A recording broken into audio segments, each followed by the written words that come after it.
Ever wonder what the secret is behind the world's biggest companies? Well, it's not just luck. Nope. It's a carefully crafted game plan, a secret playbook that guides every single major decision they make. Today, we're going to unlock that playbook and dive headfirst into the world of business strategy. I mean, really think about it for a second. How does a company like Netflix go from mailing out DVDs in little red envelopes to, total global streaming domination? Or how does Lego, a toy company we've known forever, suddenly jump into robotics? And what on earth is a supermarket like Tesco doing selling mobile phone plans? It seems random, but it's not. The answer to all of this is strategy. So here's our game plan for the next few minutes. We're going to break down exactly how these strategies get built. We'll start with the absolute basics, then we'll scout the playing field, map out all the different paths to growth, figure out how to actually win, and finally learn how leaders make that one final winning call. All right, first up, what even is a business strategy? Because before you can dream up a winning plan, you've got to understand the rules of the game and, what goes into the playbook in the first place. At its core, a business strategy is basically a roadmap. It's not about the little day-to-day tasks. It's the big, medium to long-term vision. It answers that one huge question: how are we actually going to achieve our biggest goals? And this gives everyone, from the CEO all the way down to a brand new hire, a single direction and focus for using a company's most precious resources. Now, strategy isn't just one single idea. It actually works on 3 different levels, kind of cascading from the top down. It all starts with corporate strategy. This is where they ask the biggest questions like, what industry should we even be playing in? Then you get business strategy, which is more specific. Okay, how do we win against our rivals in this market? And finally, there's functional strategy, which is the team playbook, spelling out how each department, like marketing or finance, is going to help execute that bigger plan. Okay, so now we know what strategy is. What's next? Well, the next step is to look outside your own 4 walls and scout the competition. No game plan is ever created in a vacuum. You absolutely have to understand the entire playing field. A classic tool for this is something called Porter's 5 Forces. Just think of it like a top-secret scouting report that helps you figure out the power dynamics in your industry. It asks these key questions. Just how fierce is the rivalry? Is it super easy for new competitors to just jump in and mess things up? How much power do your customers or your suppliers have to dictate prices and squeeze your profits? And maybe most importantly, could your customers just drop you for a totally different kind of solution? Understanding these forces is absolutely vital. So once you've scouted the whole environment, it's time to pull out a map and decide where you want to go next. This part of strategy is all about growth. It's about finding new territory to conquer. And for that, there's the Ansoff Matrix. It's a really simple but incredibly powerful map for growth. It shows you 4 main paths based on just 2 things: your products and your markets. Are they ones you already have, or are they new? And this gives you 4 totally different strategies, each one with a different level of risk. Let's see how this actually plays out in the real world.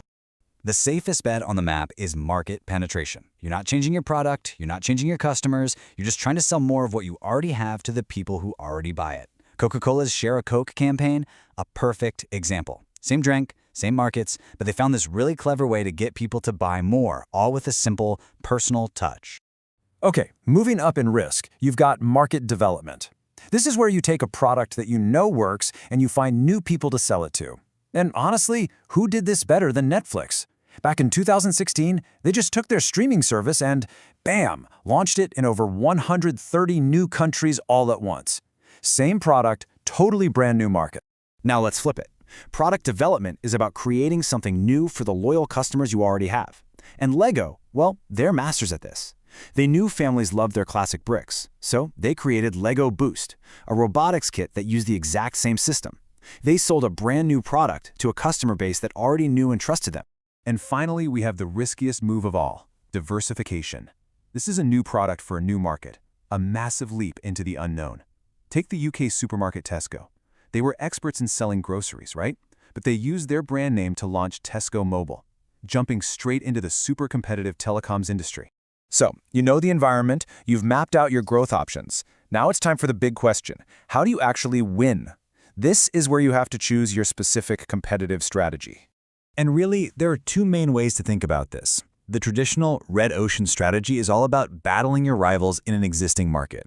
It often leads to this bloody fight for market share where everybody's competing on pretty much the same things. But there's another way, blue ocean strategy, and this is about creating a brand new market space where there are no competitors, which makes the competition, well, irrelevant. The Nintendo Wii is the absolute poster child for blue ocean strategy.